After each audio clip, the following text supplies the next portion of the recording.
Hello, my name is Brant Hunt. My channel is Discerning What is True. I'm live tonight here on the East Coast and going to be reading a book by Neil Postman, Amusing Ourselves to Death, the chapter 4 of this particular book, which is The Topographical Mind. Hope you guys are doing okay. You had a wonderful day. It stopped raining here yesterday. So today we got to see some sunshine. So it's great to see the sunshine, guys. Always in the winter. Always good to see the sunshine. So let's go ahead and begin to read this particular book and hope you enjoy. Wish you uh, good things that happen here tonight as we try to educate ourselves and understand the deepness of what these particular authors were trying to share with us. Chapter 4, The Topographical Mind. The first of 7 famous debates between Abraham Lincoln and Stephen A. Douglas took place on August 21st, 1858 in Ottawa, Illinois. Their arrangement provided that Douglas would speak first for 1 hour. Lincoln would take an hour and a half to reply. Douglas would have a half hour to rebut Lincoln's reply. This debate was consistently shorter than those to which the two men were accustomed, though. In fact, they had tangled several times before, and all of their encounters had been much lengthier and more exhausting.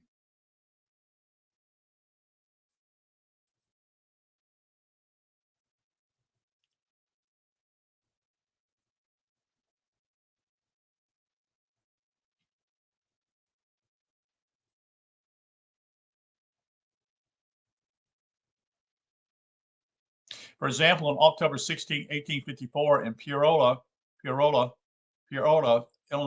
Douglas delivered a 3-hour address to which Lincoln, by agreement, was to respond. When Lincoln's turn came, he reminded the audience that it was already 5 p.m., that he would probably require as much time as Douglas, and that Douglas still was scheduled for a rebuttal. He proposed, therefore, that the audience go home, have dinner, and return refreshed for 4 more hours of talk. The audience admirably agreed, and matters proceed as Lincoln had outlined. What kind of audience was that? Who are these people? Who could so cheerfully accommodate themselves to 7 hours of oratory? It should be noticed, by the way, that Lincoln and Douglas were not presidential candidates at the time of their encounter in Peoria. They were not even candidates for the United States Senate, but their audience was not especially concerned with their official status. These were people who regarded such events as essential to their political education, who took them to be an integral part of their social lives, and who were quite accustomed to extended oratorial performances. Typical at county or state fairs, programs included many speakers, most of whom were allotted 3 hours for their arguments. And since it was preferred that speakers not go unanswered, their opponents were allotted an equal length of time. One might add that the speakers were not always men. At one fair lasting several days in Springfield, each evening a woman lectured in the courtroom on women's influence on the great progressive movements of the day. Moreover, these people did not rely on fairs or special events to get their fill of oratory. The tradition of the stump speakers was widely practiced, that is, especially in the western states. By the stump of a felled tree or some equivalent open space, a speaker would gather an audience and at the same had it take the stump for 2 or 3 hours. Although audiences were mostly respectful and attentive, they were not quite or unemotional, though. Throughout the Lincoln and the Douglas debates, for example, people shouted encouragement to the speakers. You tell him, Abe, or voices church expressions of scorn. Answer that one if you can. Applause was frequent, usually reserved for a humorous or an elegant phrase or a cognate point. At the first debate in Ottawa, Douglas responded to a lengthy applause with a remarkable and revealing statement. My friends, he said, silence would be more acceptable to me in the discussion of these questions than applause. I desire to address myself to your judgment, your understandings, and your conscience, and not to your passions or your enthusiasms. As to the conscience of the audience, or even its judgment, it is difficult to say very much, but as to his understanding, a great deal can be assumed. For one thing, its attention span would have obviously have been extraordinary by current standards. If is there any audience in America today who could endure 7 hours of talk or 5 or 3, especially without pictures of any kind? Second, those audience must have had equally extraordinary capacity to comprehend lengthy and complex sentences orally. You see, what is going on here simply is people are able to put 1 plus 1 plus 2 equals 4. So they were able to understand how they was putting this together. Most people can't do that anymore, folks. They can't. They've been dumbed down, and that's your educational system. Anyway, in Douglas Ottawa's speech, he included in a 1 hour address 3 long, lengthy phrase resolutions of the abolition platform. Lincoln, in his reply, read even longer passages from a published speech he had delivered on a previous occasion. For all of Lincoln's celebrated economy of style, his sentence structure in the debates were intricate and subtle, as was Douglas. In the second debate at Freeport, Illinois, Lincoln rose to answer Douglas in the following words: "It will readily occur to you that I cannot in half an hour notice all the things that so able a man as Judge Douglas can say in 1 hour and a half, and I hope, therefore, if there be anything that he has said upon which you would like to hear something from me, but which I omit to comment upon, you will bear in mind that it would be expecting an impossibility for me to cover this whole ground." It's hard to imagine the present occupant of the White House being capable of constructing such clauses in similar circumstances, and if it were, he would surely do so at the risk of burdening the comprehensivism of concentration of his audience. People of a television culture need plain language, both actually and visually, and will even go so far as to require it in some circumstances by law. The Gettysburg Address would probably have been largely incomprehensible in the 1985 audience. The Lincoln Douglas audience apparently had a considerable grasp of the issues being debated, including knowledge of history, historical events, and complex political matters. At Ottawa, Douglas put seven intricate to Lincoln's, all of which would have been rhetorically pointless unless the audience was familiar with the Dred Scott decision. The quarrel between Douglas and President Buchanan, the disaffection of some Democrats, the abolition platform, and Lincoln's famous House divided speech at Cooper Union, further in answering Douglas' questions in the later debate. Lincoln made a subtle distinction between what he was or was not pledged to uphold and what he actually believed, which he surely would not have attempted unless he assumed the audience could grasp his point. Finally, while both speakers employed some of the more simple-minded weapons of argumentation language like name-calling and bombastic generalities, they consistently drew upon more complex rhetoric resources: sarcasm, irony, paradox, elaborated metaphors, fine distinctions, and the exposure of contradictions, none of which would have advanced their respective cause unless the audience was fully aware of the means being employed. It would be false, however, to give the impression that these 1858 audiences were models of intellectual propriety. All of the Lincoln Douglas debates were conducted amid a carnival-like atmosphere. Bands played, although not during the debates. Hawkers sold their wares. Children romped. Liquor was available. These were important social events as well as rhetoric performances, but this did not trivialize them. As I have indicated, these audiences were made up of people whose intellectual lives and public business were fully integrated into their social world. As Winthrop Hudson had pointed out, even Methodist camp meetings combined picnics with opportunities to listen to an orator. Indeed, most of the campgrounds originally established for religious inspiration at Chautauqua, New York, Ocean Grove, New Jersey, Bayville, Michigan, and Junaluski, North Carolina, were eventually transformed into conference centers serving educational and intellectual functions. In other words, the use of language as a means of complex argument was very important at that time. was also pleasurable and common form of discourse in almost every public arena. To understand the audience to which Lincoln and Douglas directed their memorable language, we must remember that these people were the grandsons and granddaughters of the Enlightenment, that is, the American version. They were the prodigies of Franklin, Jefferson, Madison, and Tom Paine, the inheritors of the empire of reason, as Henry Steele Comacher had called the 18th century America. It is true that among their numbers were frontiersmen, some of whom were barely literate, and immigrants to whom English was still strange. It is also true that by 1858, the photography and the telegraph had been invented, the advanced guard of the new epistemology that would put an end to the empire of reason. But this was not become evidence until the 20th century. At the time of Lincoln Douglas debates, America was in the middle years of its most glorious literary outpouring.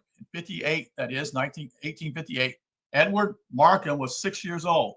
Mark Twain was 23. Emily Dickinson was 28. Whitman and James Russell Lowell were 39. Thoreau was 41. Melville was 45. Whittier and Longfellow was 51. And Hawthorne and Emerson 54 and 55. And Pope had died just 9 years before, Edgar Allan Pope, that is. I choose the Lincoln Douglas debates as a starting point for this chapter, not only because they were the preeminent examples of political discourse in the mid 19th century, but also because they illustrated the power of topographical to control the character of that discourse.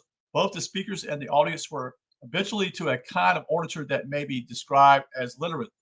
For all of the hoopla and socializing surrounding the event, the speakers had little to offer and audience little to expect but language. And the language that was offered was clearly modeled on the style of the written word. To anyone who had read what Lincoln and Douglas said, this is obvious from the beginning to the end. The debates opened, in fact, with Douglas making the following introduction, highly characteristic of everything that was said afterwards.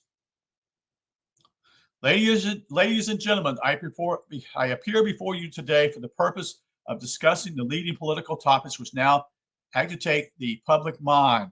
By arrangement between Mr. Lincoln and myself, we are present here today for the purpose of having a joint discussion as the representatives of two great political parties of the state and union upon the principles at issue between those parties, and the vast concourse of peoples shows the deep feeling which prevails the public mind in regard to these questions dividing us. This language is pure print. That the occasion required it to be spoken aloud cannot obscure the fact, and that the audience was able to process it through the ear is remarkable only to people whose cultural no longer resonated powerfully with the printed word. Not only did Lincoln and Douglas write all their speeches in advance, but they also planned their rebuttals in writing. Even the spontaneous interactions between their speakers were expressed in a sentence structure, sentence slang, and rhetoric organization, which took their form from writing. To be sure, there were elements of pure oratory in their presentations. After all, neither speaker was indifferent to the moods of the audience. Nonetheless, the resonance of typography was ever present. Here was argument and counter-argument, claim and counterclaim, criticism of relative text, the most careful scrutiny of the previous other sentences of one opponent, that is. In short, the Lincoln-Douglas debates may be described as expository prose, lifted whole from the printed page. That is the meaning of Douglas' reproach to the audience. He claimed that his appeal was to understanding and not to passion, as if the audience were to be silent, reflective readers, and his language the text which they most pondered, which brings us, of course, to the question, what are the implications for public discourse or a written or typographical metaphor? What is the character of its content? What does it demand of the public? What use of the mind does it favor? One more thing to say, one must begin, I think, by pointing to the obvious fact that the written word and orator based upon it as a content, a systematic, paraphrasical, propositional content. This may sound odd, but since I shall be arguing soon enough that much of our discourse today is only a marginal prepositional content. I must stress the point here.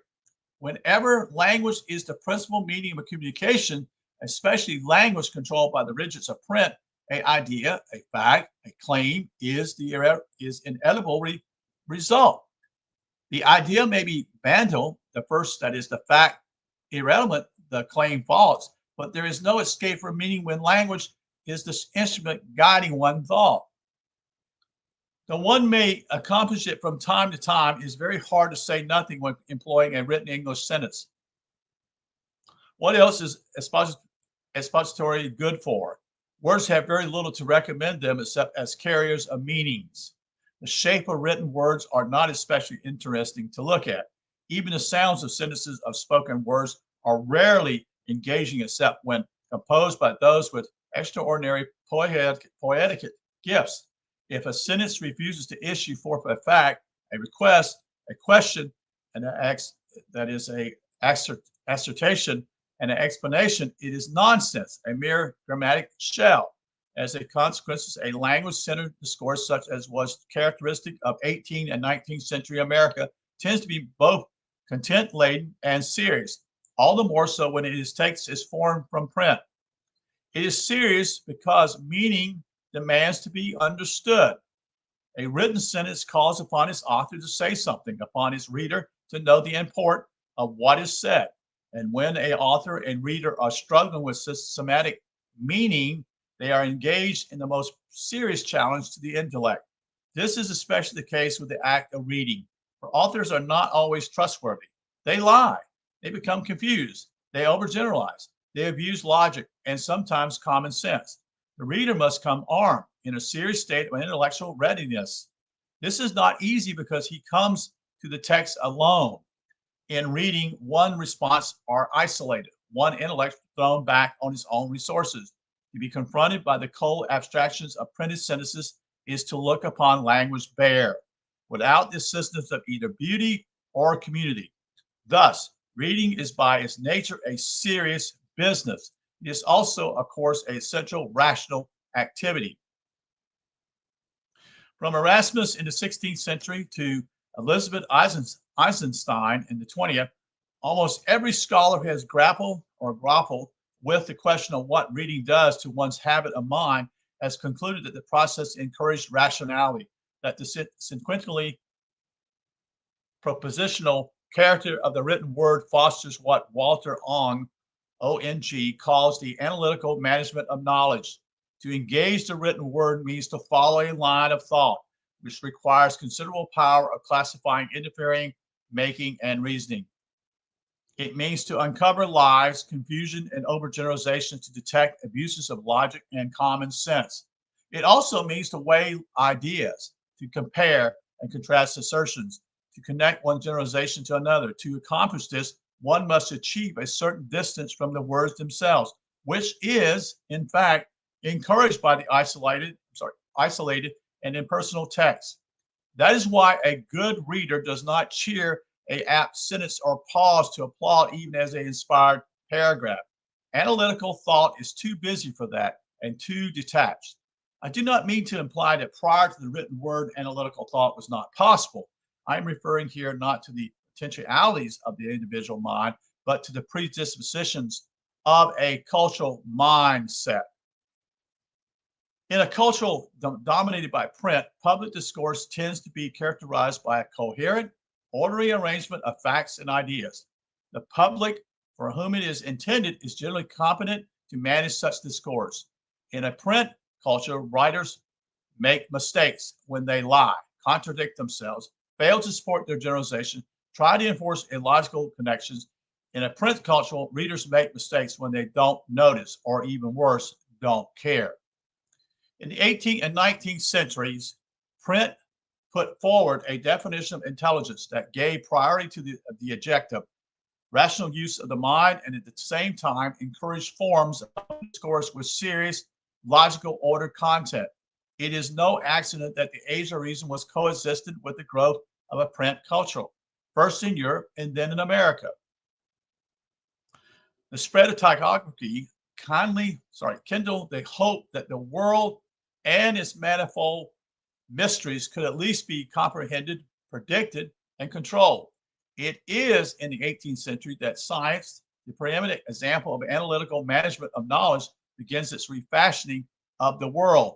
It is in the 18th century that capitalism is demonstrated to be a rational and literal system of economic life, that religious superstitions comes under furious attack, that the divine right of kings is shown to be a mere prejudice, that the idea of continuous progress takes hold, and that the necessity of universal literacy through education becomes apparent.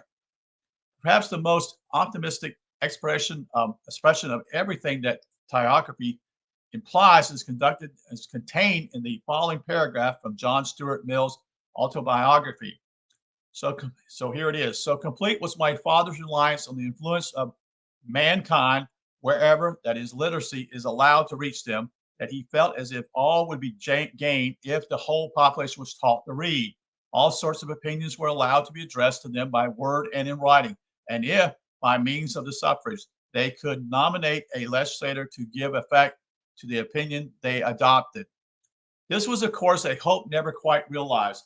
At no point in the history of England or America or anywhere else has the dominion of reason been so total as the elder Mill imagined typography would allow. Nonetheless, it is not difficult to demonstrate that in the 18th and 19th centuries, American public discourse, being rooted in the bias of the printed word, was serious, inclined towards rational arguments and presentations, and therefore made up a meaningful content. Let us take a religious discourse as an illustration of this point. In the 18th century, believers were as much influenced by the rational traditions as anyone else. The New World offered freedom of religion to all, which implied that no force other than reason itself could be employed to bring light to the unbeliever. Here, deism will have its full chance, says Ezra Stiles, Stiles, in one of his famous sermons in 1783. Nor need libertines anymore to complain of being overcome by any weapons but the gentle, powerful ones of argument and truth. Leaving aside the libertines, we know that the deists were certainly given their full chance. It's quite probable, in fact, that the first four presidents of the United States were deists. Jefferson certainly did not believe in the divinity of Jesus Christ, and while he was president, wrote a version of the four Gospels from which he removed all reference to fantastic events, retaining only the ethical content of Jesus' teaching. Legend has it that when Jefferson was elected president, old women hid their Bibles and shed tears. What they might have done had Tom Paine became president or been offered some high post in the government is hard to imagine. In the age of reason, Paine attacks the Bible and all subsequent Christian theology of Jesus Christ, that is. Paine allowed that he was a virtuous and admirable man, but charged that the stories of his divinity were absurd and profane, which in the ways of a rationalist he tried to prove by a close textual analysis of the Bible.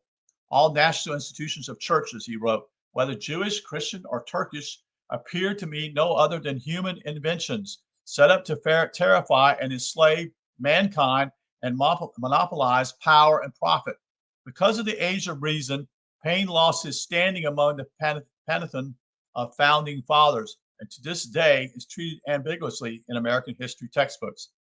But Ezra Stiles did not say that libertines and deists would be loved, only that with reason as their jury, they would have their say in an open court, as indeed they did, assisted by the initial enthusiasm evoked by the French Revolution. The deists attacked all churches as enemies of progress and on religious superstitions as enemies of rationality because it became a popular movement.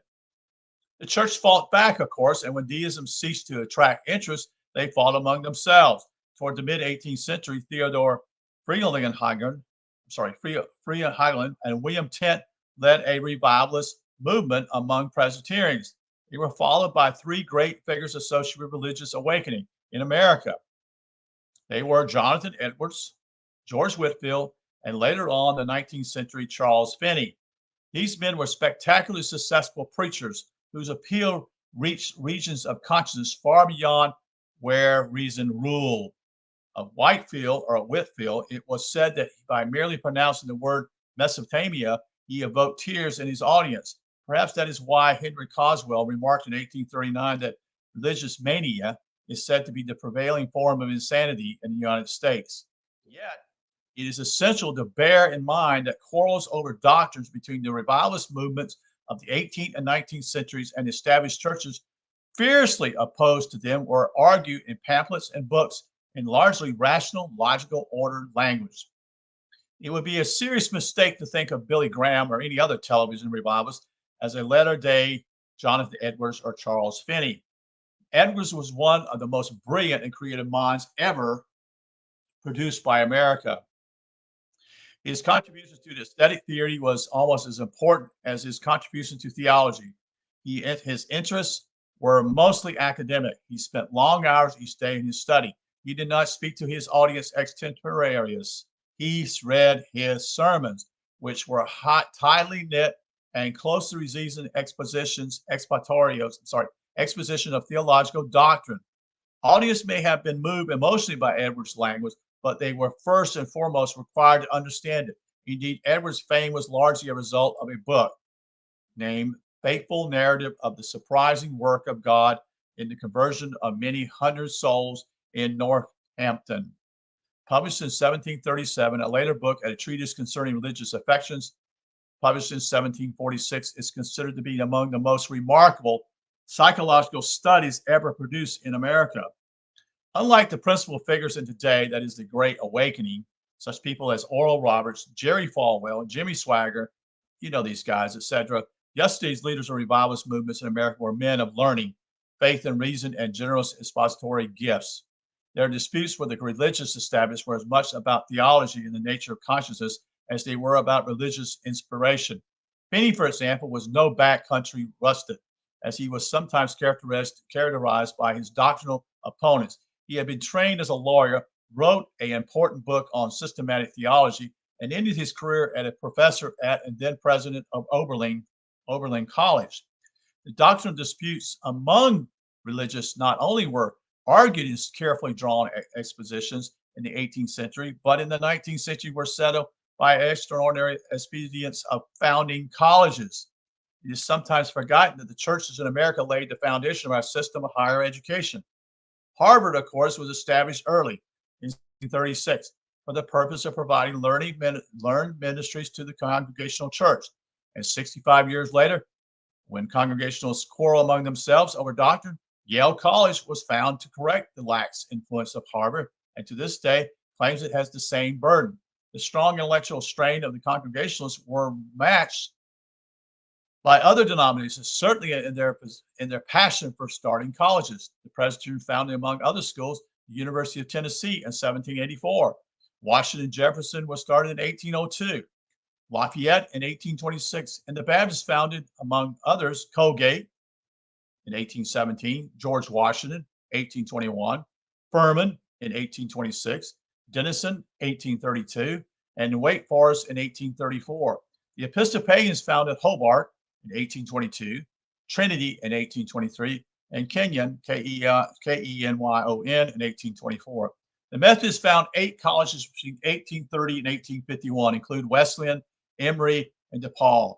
In addition to Harvard and Yale, the congregations founded Williams, Middleburg, that is Williams in 1793, Middleburg in 1800, Amherst in 1821, and Oberlin in 1833.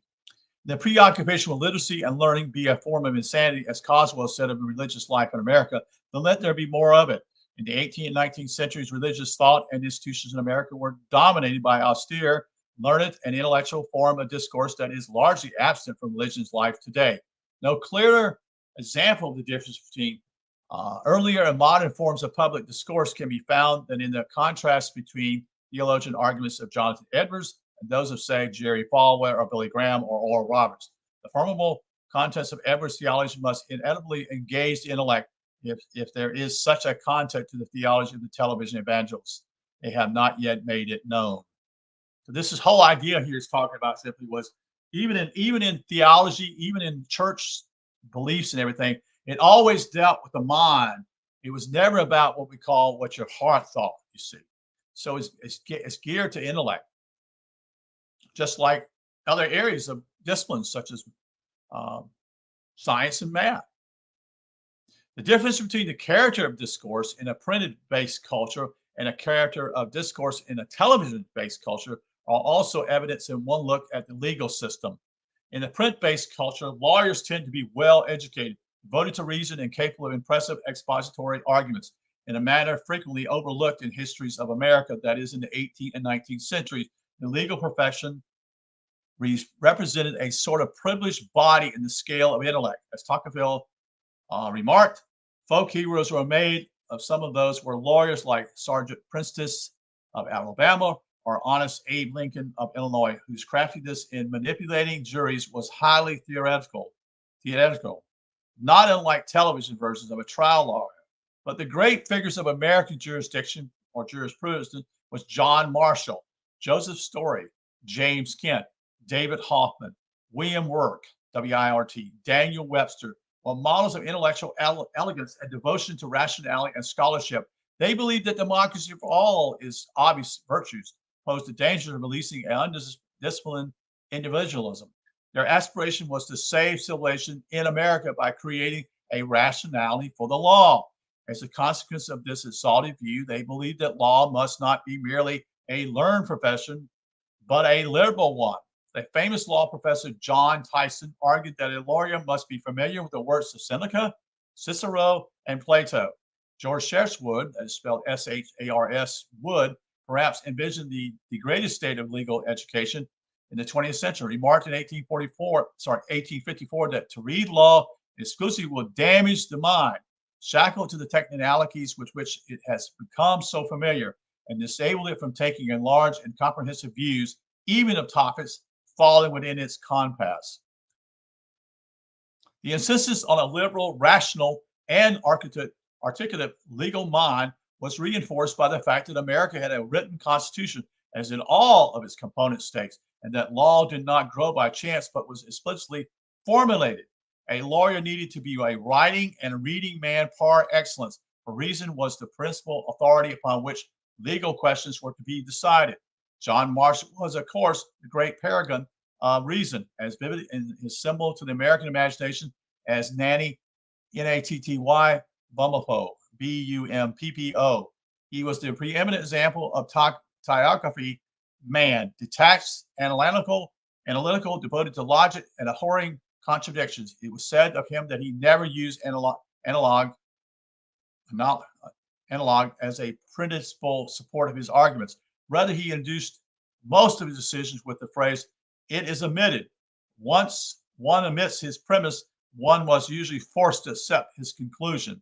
To the extent difficult to imagine today, early Americans were familiar not only with the great legal issues of their time, but even with the language famous lawyers had used to argue their cases. This was especially true of Daniel Webster, and it was only natural that Stephen Vincent Benet, in his famous short story, would have chosen David Webster to contend with the devil.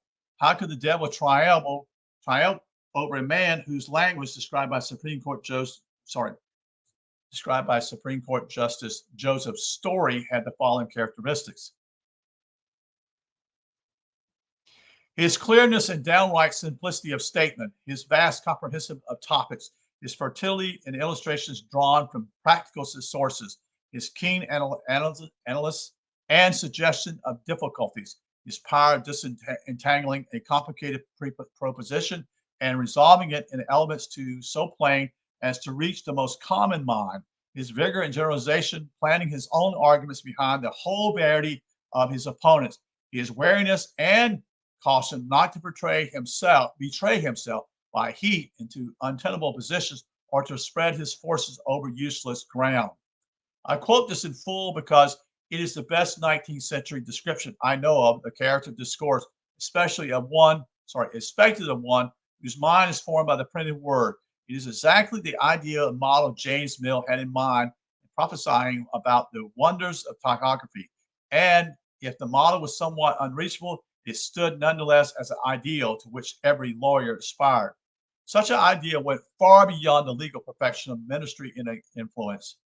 Even in the everyday world of commerce, the residents of rational typography discourse were to be found. We may take advertising to be the voice of commerce. then its history tells very clearly that in the 18th and 19th centuries, those with products to sell took their customers to be not like, sorry, to sell took their customers to be not unlike Daniel Webster. They assumed that the potential buyers were literate, rational, analytical. Indeed, the history of newspapers advertising in America may be considered all by itself as a metaphor of the descent of the typography of mind, beginning as it does with reason and ending as it does with entertainment. In Frank Presby's classic study, The History and Development of Advertising, he discusses the decline of typography, dating it in demise in the late 1860s and early 1870s. He refers to the period before then as the Dark Ages of typography display. The Dark Ages to which he refers begins in 1704 when the first paid advertisement appeared in an American newspaper, the Boston News Letter. These were 3 in number, occupying altogether 4 inches of single column space. One of them offered a reward for a capture of the thief. Another offered a reward for the return of an animal that was taken up by some unknown party. The third actually offers something for sale. In fact, is not unlike real estate advertisements one might see in today's New York Times.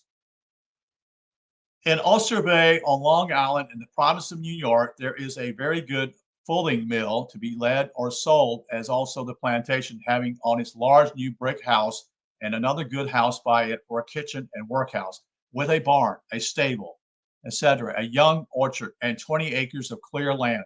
The mill is to be led with or without the plantation. Inquire of Mr. William Bradford, printer in New York, and known further. More than a century and a half afterwards, advertisement took this form with minor alterations. For example, 64 years after Mr. Bradford advertised the estate in Oyster Bay, the legendary Paul Revere placed the following advertisement in the Boston Gazette. Whereas many persons are so unfortunate as to lose their 14th by accident and other ways to their great detriment, not only in looks, but speak both in public and private. This is to inform all such that they may have them replaced with ones. That look, as well as the natural and answers the end of speaking to all intents, by Paul Revere, goldsmith near the head of Dr. Clark's wharf in Boston. Revere went on to explain in another paragraph that those whose false teeth had been fitted by John Baker and who had suffered the indignity of having them loosened might come to Revere to have them tightened. He indicated he had learned how to do this from John Baker himself. Not until almost 100 years after Revere's announcement were there any serious attempts by advertisers to overcome the linear typography form demanded by publishers. And not until the end of the 19th century did advertisements move fully into a modern mode of discourse. As late as 1890, advertisements still understood to consist of words, was regarded as an essential, seriously, and rational enterprise whose purpose was to convey information and make claims in propositional form. Advertisement was, as Stephen Douglas said in another context, intended to appeal to understanding, not to passions. This is not to say that during the period of typography display, the claims that were put forward were true. Words cannot guarantee their true content. Rather, they assimilate a context in which the question is this true or false? Is it relevant? In the 1890s, that context was shattered, first by the massive intrusion of illustrations and photographs, then by the non-propositional use of language. For example, in the 1890s, advertisers adopted the technique of using slogans. Presently, contents that modern advertising can be said to begin with the use of 2 such slogans. You press the button, we do the rest. And see that hump? All about the same time, jingles started to be used. And in 1892, Procter & Gamble invited the public to submit rhymes to advertise its soap, that is Ivory soap. In 1896, H.O. employed for the first time a picture of a baby in a high chair, the bowl of cereal before him, his spoon in hand, his face ecstatic. By the turn of the century, advertisers no longer assumed rationality on the part of their potential customers. Advertising became one part depth, psychological, one part aesthetic theory, and reason had to move itself to the other arena. So you see how this has changed even when you're showing you the differences of what's happening in the late 1800s. In other words, when people were doing something for sale, they just got to the point and said that this is what we got, da da da. It was nothing about trying to impress. To understand the role that the printed word played in providing early America with its assumptions about intelligence, truth, and nature of discourse, one must keep in view that the act of reading in the 18th and 19th centuries had an entirely different quality to it than the act of reading does today. For one thing, as I have said, the printed word had a monopoly on both attention and intellect, there being no other means besides the oral tradition to have access to the public knowledge. Public figures were known largely by their written words, for example, not by their looks or even their oratory. It is quite likely that most of the first 15 presidents of the United States would not have been recognized had they passed the average citizen in the street. This would have been the case as well as great lawyers, ministers, and scientists of that era. To think about these men were to think about what they had written, to judge them by their public positions, their arguments, their knowledge, or codified in printed word. You may get some sense of how we are separated from this kind of consciousness by thinking about any of our recent presidents, or even preachers, lawyers, scientists who are or who have recently been public figures. Think of Richard Nixon, or Jimmy Carter, or Billy Graham, or even Albert Einstein. And what would come to your mind is an image, a picture, a phrase, most likely to face on a television screen. In Einstein's case, a photographer of a face. I'm sorry, a photograph of his face. Of words, almost nothing will come to mind. This is a difference between thinking in a word-centered culture and thinking in an image-centered culture. You see, and that's what I can go back to my days when I was in college, university here where I live at.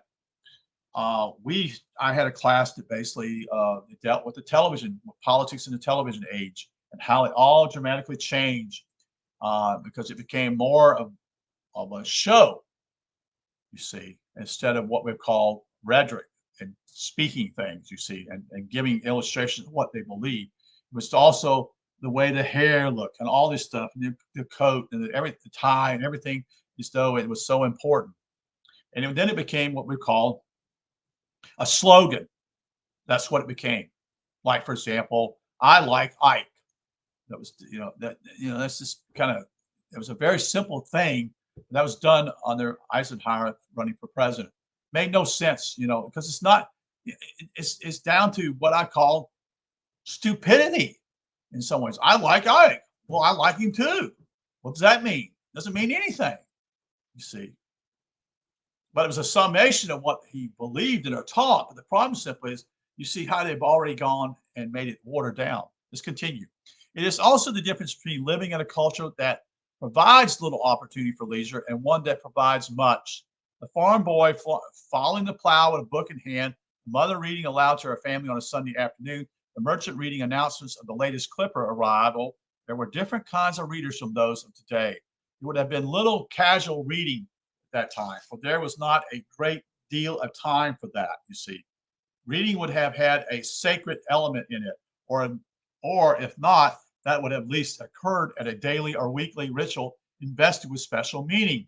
For we must remember that this was a culture without electricity, you see. It would not have been easy to read by either candlelight or later gaslight.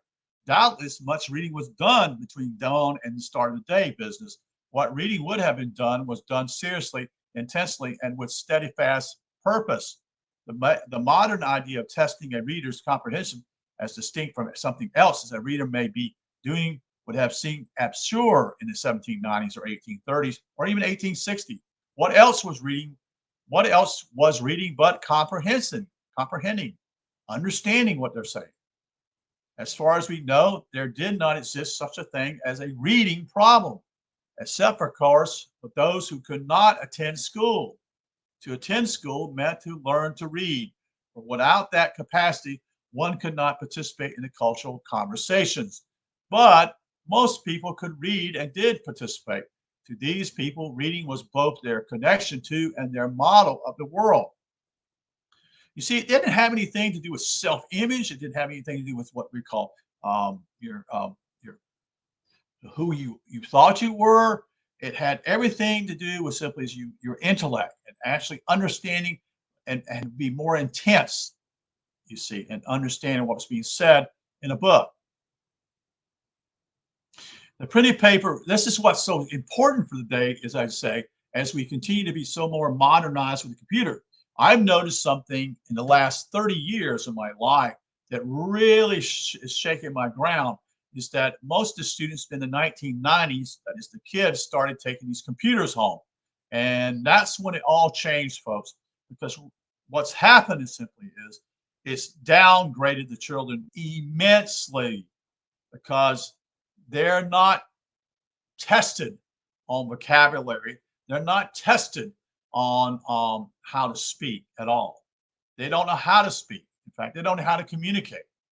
You see, it's all based on a computer. You see, and that's what is going on right now, which is irritating.